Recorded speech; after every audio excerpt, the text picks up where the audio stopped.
الحاجه الاولانيه ان الموز مش فاكهه، الموز عشبه. طب ليه تصنف ان هو عشب؟ لان الموز ملوش ساق خشبي، هي مجموعه من الالياف بتتلف حوالين بعضها وبيطلع منها صباطه الموز. وخليني اقول لك اشهر وصفه قال عن الموز انه قاتل ابيه. انسى الموزه دي خالص وتعالى افرجك على واحد من اغرب واكبر انواع الموز، ده موز البلانتين. وعلشان تستوعب حجم حبايه الموز دي قد ايه، ادي صباع الموز، وعلشان تاخد بالك من فرق الاحجام والاطوال تعال نحط ده جنب ده. الموز البلدي يبكي في الزاويه، في فرق في السرعات سيد الرئيس. احنا هنبدا نتعمق شويه في الموضوع ونشوف بص ماسك خنجر ده، بص لو عملته في ايدي كده هيختفي، انما ده ما فيش، ده محتاج معجزه. ده موز البلانتين ده بيجي من اندونيسيا. حسن هو اللي جايب لنا صباع الموز ده وهو اللي جايب لنا الكلام. المفاجاه بقى ان ده الصغار بتاعهم، يعني في بلانتين زي ده كده بيوصل حوالي نص متر و60 سم كمان، ده وزنه نص كيلو. الثانيه اللي هي نص متر او ال 60 سم بتوصل كيلو و200 كيلو ونص. نفتح الموز العادي بتاعنا، بص في السلس منه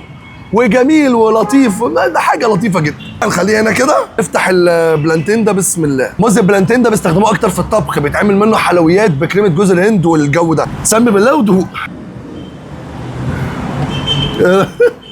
ايه رايك؟ موز اخضر بسم الله. رغم ان هو مستوي بس طعمه مش حلو، طعمه طعم الموز الاخضر. نعمل بقى المقارنه بينه وبين الموز البلدي بتاعنا الحلو ده اللي احنا عارفينه.